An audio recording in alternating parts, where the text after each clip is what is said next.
Hello my dear friends, आपको हमारे Gen Z career wing YouTube channel में स्वागत है। आज हम लेकर आए हैं डीएडीबी का क्वेश्चन। तो डीएडीबी का मतलब क्या होता है?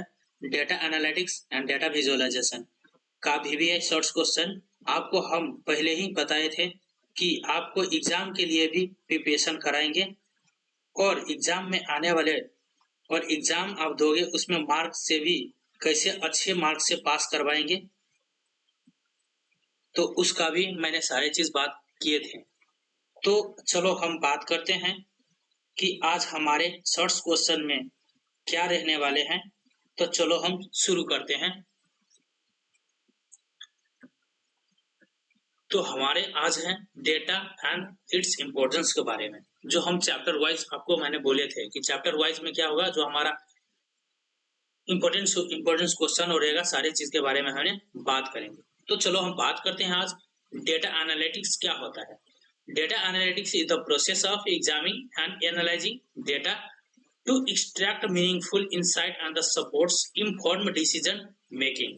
तो इसका मतलब सबसे पहले समझना है हमको कि ये डेटा एनालिटिक्स क्या प्रोसेस करता है, क्या इंफॉर्मेशन देता है, क्या मीनिंगफुल होता है। तो सबसे पहले हमको समझना है कि डेटा एनालिटिक्स वो प्रक्रिया है जिसमें डेटा को एक कृति मतलब जिसको बोलता है कलेक्शन और क्लीन करता है और ऑर्गेनाइज्ड करता है, प्रोसेस करता है, एनालाइज करता है, किया जाता है, उसको जानकारी प्राप्त करती है। क्या करता है? जानकारी प्राप्त करता है और उसको क्या करता है? कलेक्शन करता है, उसको पहचानता है। ठीक है, बेहतर ढंग से क्या करता है? निर्णय लेता है। उसी को बोलता है डेटा एनालिटिक्स। डेटा एनालिटिक्स का क्या है? is the process of examining and analyzing data to extract meaningful insight and the support informed decision making। मतलब ये क्या करता है कि जो डेटा एनालिटिक्स होता है वो प्रक्रिया जिसमें डेटा को कलेक्शन करता है और क्लीन करता है, ऑर्गेनाइज्ड करता है, प्रोसेस करता है, एनालाइज किया जाता है। उसी डेटा को क्या करता है? उपयोग करके जानकारी प्राप्त लेता है और उससे क्या करता है? एक बेहतर ढंग से निर्णय ले पाता है। उसी को बोला जाता है डेटा एनालिटिक्स। ठीक है, तो चलो हम बात करते हैं सेकंड क्वेश्चन का, why is data important. Data हमारे लिए क्यों इंपॉर्टेंट है?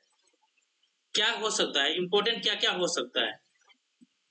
तो चलो हम फर्स्ट का बात करते हैं, मेक बेटर डिसीजन। इसका मतलब क्या होता है? मेक बेटर डिसीजन का मतलब कि बेहतर निर्णय लेने में सहायता करता है, मतलब सहयोग करता है। कुछ भी हम करेंगे उसके क्या करता है? सहयोग करता है। उसके बाद क्या करता है? Solve problem bye identifying trend and pattern. इसका मतलब क्या होता है? समस्याओं का समाधान करने में मदद करता है। क्या करता है? जो हमारा समस्या आता है उसको समाधान करने में मदद करता है। उसी को बोलता है solve problem bye identifying trends and the pattern. Third number में हमारा क्या है? Improve performance and efficiency. इसका मतलब क्या होता है? प्रदर्शन और कार्य क्षमता में सुधार करना। क्या होता है? सुधार करता है। उसी को बोला जाता है इम्प्रूव परफॉर्मेंस एंड इफिशियंसी। प्रदर्शन और कार्य क्षमता में सुधार करता है। चौथा नंबर में है हमारा अंडरस्टैंड कस्टमर्स एंड मार्केट्स। इसका मतलब क्या होता है? ग्राहकों को और बाजार को समझने में मदद करता है। इसी को बोला जाता है अंडरस्टैंड कस्टमर एंड मार्केट्स।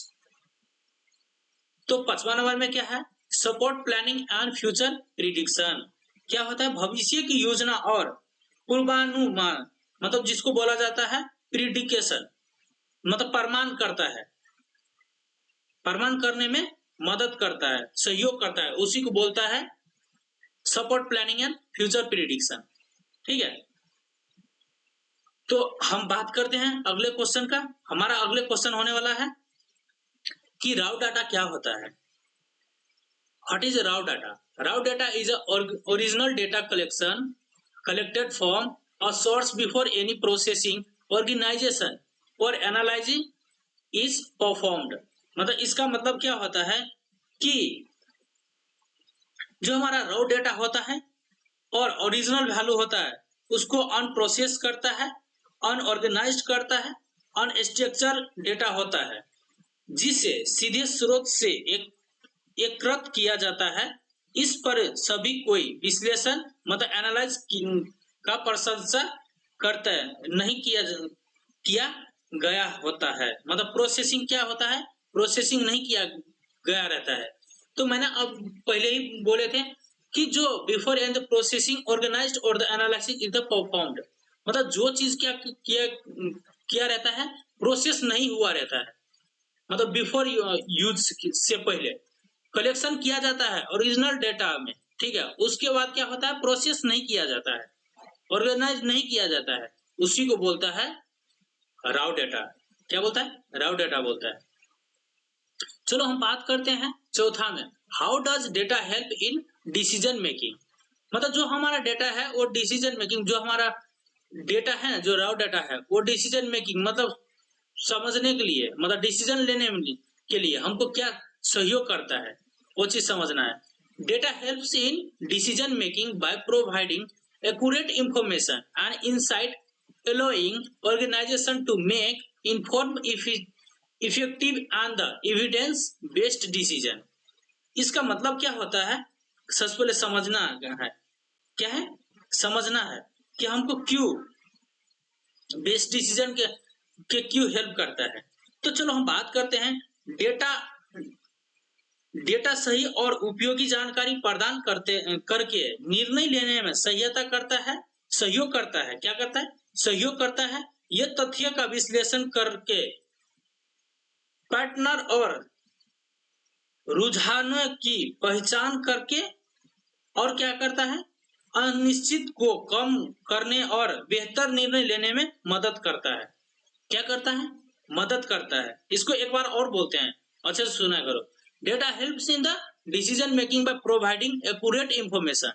जो हमारा डेटा होता है ना, वो डिसीजन लेता है वो एक्यूरेट इंफॉर्मेशन के साथ, और इंसाइट करता है, एलोइंग करता है, ऑर्गेनाइजेशन करता है, टू मेक इन्फॉर्म्ड करता है, ठीक है, निर्णय लेता है। Effective and the evidence based decision, जो हमारा एविडेंस होता है ना डेटा का, उसके अनुसार से क्या करता है, एक बेस्ट डिसीजन लेता है, ठीक है। उसी को बोला जाता है हेल्प इन डिसीजन मेकिंग। उसको क्या करता है, डिसीजन मेकिंग में हेल्प करता है। तो चलो हम बात करते हैं अगले वीडियो का। तो हमारा अगले चैप्टर, अगले क्या होने वाला है title, data analytics and it's type. तो इसका हम क्वेश्चन क्या क्या हो सकता है वो चीज पढ़ते हैं हम। तो हमारा क्या है कि हमारा सबसे पहले है name the 4 types of data analytics. तो हमारा 4 टाइप्स ऑफ डेटा एनालिटिक्स क्या क्या हो सकता है, डिस्क्रिप्टिव एनालिटिक्स हो सकता है, डायग्नोस्टिक एनालिटिक्स हो सकता है, प्रिडिक्टिव एनालिटिक्स हो सकता है, प्रिस्क्रिप्टिव एनालिटिक्स हो सकता है, ठीक है। तो चलो हम बात करते हैं सबसे पहले कि डिस्क्रिप्टिव एनालिटिक्स क्या होता है। तो डिस्क्रिप्टिव एनालिटिक्स मींस होता है analyse past data to summarise and understanding what has happened.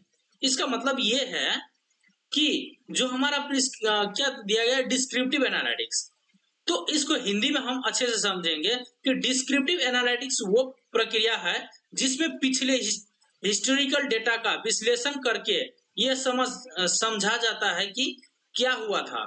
मतलब जो हमारा पिछले डेटा होता है ना, उसमें क्या हुआ था, कितने का बेनिफिट हुआ था, कितने का नुकसान हुआ था, वो चीज हम डिस्क्रिप्टिव एनालिटिक्स में कर सकते हैं, ठीक है। उसी को बोला जाता है डिस्क्रिप्टिव एनालिटिक्स।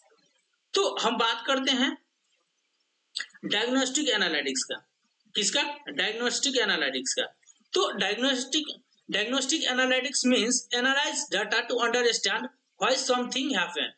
मतलब इसका मतलब ये है डायग्नोस्टिक एनालिसिस का, ये पता लगाता है कि कोई घटना क्यों हुआ, क्यों हुई, मतलब वो होता है, मतलब कुछ भी हुआ था, ठीक है, कुछ भी हुआ था तो क्यों हुई थी, क्यों हुई थी, ये पता लगाता है कि क्यों हुई थी। मतलब बेफायदा हुआ था तो क्यों हुई थी, क्या मैंने गड़बड़ किया था, वो चीज जताता है इसमें डायग्नोस्टिक एनालिटिक्स में, डायग्नोस्ट करता है, ठीक है। उसी को बोलता है डायग्नोस्टिक एनालिटिक्स कि क्यों हुई थी, कितने को घाटा मैंने सहा था, क्यों हुई थी, क्या गड़बड़ मैंने किया था, वो चीज जताता है इसमें। तो हम बात करते हैं प्रिडिक्टिव एनालिटिक्स का। Predictive analytics means uses historical data to the predict future outcomes. देखो इसमें क्या दिया गया है, फ्यूचर, यहाँ पे क्या लिखा गया, फ्यूचर आउटकम्स दिया गया है। तो देखो प्रिडिक्ट एनालिटिक्स का मतलब होता है कि पिछले डेटा का आधार पर भविष्य का घटनाओं या अनुमान लगाता है। मतलब जो अनुमान लगाता है कि मैंने ये गड़बड़ किया था, ठीक है, ये गड़बड़ किया था, मैंने ये चीज किया था तो ये अच्छा हुआ था, प्रिडिक्ट कर सकता है, उसी को बोलता है प्रिडिक्टिव एनालिटिक्स। ठीक है, तो चलो हम बात करते हैं चौथा का प्रिस्क्रिप्टिव एनालिटिक्स। प्रिस्क्रिप्टिव एनालिटिक्स के means recommends the best action or the decision to achieve desired outcomes। देखो हम इसका मतलब क्या समझ सकते हैं कि बेहतर परिणाम प्राप्त करके, मतलब बेहतर परिणाम प्राप्त करने के लिए सबसे उपयुक्त कार्य या निर्णय समझाता है, उसी को बोला जाता है प्रिडिक्टिव एनालिटिक्स। जो चीज हम किए थे ना उसको अच्छे से समझ पाए, ठीक है, अच्छे से समझा पाएगा, उसी को बोलता है प्रिस्क्रिप्टिव एनालिटिक्स। समझा, प्रिस्क्रिप्टिव एनालिटिक्स। चलो हम बात करते हैं अगले क्वेश्चन का, why data analytics is importance. Data and analytics क्यों हमारे लिए इम्पोर्टेंस है, तो उसमें क्या क्या क्वेश्चन आ सकता है। Why is data analytics importance for business. Business के लिए हमको डेटा एनालिटिक्स क्यों इम्पोर्टेंस है वो चीज समझते हैं। तो data analytics help business make better decision, understanding customers, improve efficiency, reduce cost and the increase profits। देखो सबसे पहले ये समझना है कि डेटा एनालिटिक्स व्यवसायों को बेहतर निर्णय लेने में सहयोग करता है, ग्राहकों को समझता है, कार्य क्षमता को बढ़ाता है, क्या होता है, लागत कम करने और लाभ बढ़ाने में मदद करता है, उसी को बोलता है इंपॉर्टेंस ऑफ बिजनेस। क्या होता है, जो हमारा डेटा होता है ना वो क्या करता है, एनालिटिक्स करता है कि हमारा जो व्यवसाय है ना वो क्या करता है, बेहतर निर्णय लेने में सहयोग करता है और ग्राहकों को समझता है, और क्या करता है, कार्य क्षमता को बढ़ाता है, लागत कम करने और लाभ बढ़ाने में मदद करता है, उसी को बोलता है data analytics importance for business. Business के लिए वही चीज इंपॉर्टेंस है, तो ये समझना है। उसके बाद समझना है कि दूसरा question, what is the role of data analytics in decision making. जो हम रोल लेते हैं डेटा एनालिटिक्स डिसीजन मेकिंग में क्या अच्छा कर सकता है, क्या रोल हो सकता है इसमें, तो उसके लिए हम बात करते हैं। Data analytics provides accurate insight from data, helping organisation make informed and effective decision. तो इसका हम क्या समझ सकते हैं हिंदी में कि डेटा एनालिटिक्स उपयुक्त जानकारी प्रदान करता है जिससे सही और प्रभावी निर्णय लिए जा सकते हैं, तो उसी को बोला जाता है role of data analytics and decision making. तो चलो हम आगे बात करते हैं। तो हमारा क्वेश्चन होने वाला है, how does data analytics improve business performance. हमारा बिजनेस परफॉर्मेंस में डेटा एनालिटिक्स का क्या इंपॉर्टेंस है, क्या इंप्रूवमेंट हो सकता है, डेटा एनालिटिक्स का क्या रोल हो सकता है इसमें। तो data analytics improves business performance by the increasing efficiency, reducing cost and identifying new opportunity। देखो इसमें हिंदी में क्या समझ सकते हैं कि डेटा एनालिटिक्स कार्य क्षमता को बढ़ाता है, लागत कम करके और नए अवसरों की पहचान करके व्यवसाय के प्रदान और सुरक्षा करता है, उसी को बोला जाता है data analytics improve business performance. Business performance में क्या करता है कि जो हमारा डेटा एनालिटिक्स को क्या करता है, क्षमता बढ़ाता है, लागत कम करके और नए अवसरों को पहचान करता है और व्यवसाय को क्या करता है, आगे बढ़ाने में मदद करता है और प्रदान करता है और सुरक्षा देता है, उसी को बोलता है data analytics improve business performance. में हमको ये चीज जरूरत है। तो हमको चौथा क्वेश्चन में क्या है, what is the ROI in data analytics. तो ROI का मतलब क्या है, return on investment. Return on investment उसी को बोला जाता है ROI। तो मेजर्स द प्रॉफिट और value gained from a data analytics investment compare to its cost. इसका मतलब क्या होता है कि ROI जो है ना, वो क्या है, रिटर्न ऑन इन्वेस्टमेंट है। ये मापता है कि डेटा एनालिटिक्स में किए गए निवेश के लागत की तुलना में कितना लाभ प्राप्त हुआ। मतलब ये जताता है कि हम ROI में, रिटर्न ऑन इन्वेस्टमेंट में, हम जो प्रॉफिट वो किया था वो कितने को हुआ था, वो जताता है। जितने को इन्वेस्टमेंट किया था उतने को हमको बेनिफिट हुआ कि नहीं हुआ, कितने को लाभ मैंने कमा पाया, वो चीज जताता है इसमें। ठीक है, तो वो चीज हमको समझना है, कितने को लाभ कमाया था, वो चीज समझना है। तो थैंक यू फ्रेंड्स, हमारे वीडियो देखने के लिए आपका सभी का दिल से शुक्रिया। अगर आपने अगले वीडियो नहीं देखी हो, अगले वीडियो देखना चाहते हो, तो हमारे चैनल में बने रहिएगा, तो हमारे साथ बने रहिएगा। हम आपके लिए नया अपडेट्स और वीडियो के साथ जल्द से जल्द आते रहेंगे। अगर आपने अभी तक हमारे चैनल को सब्सक्राइब नहीं किया हो तो सब्सक्राइब करना ना भूलें, और हमारे वीडियो को लाइक्स नहीं किया हो लाइक करना ना भूलें। वीडियो पसंद आई हो तो एक लाइक जरूर करें, और कमेंट करना, अपने राय बताना बिल्कुल ना भूलें। आपका हर लाइक, कमेंट्स और सपोर्ट्स मुझे आगे बढ़ने के लिए हिम्मत देता है। और हाँ जी, आप अपने दोस्तों को शेयर नहीं किया हो तो शेयर करना बिल्कुल ना भूलें। मिलते हैं अगले वीडियो में। धन्यवाद। जय हिंद, जय भारत।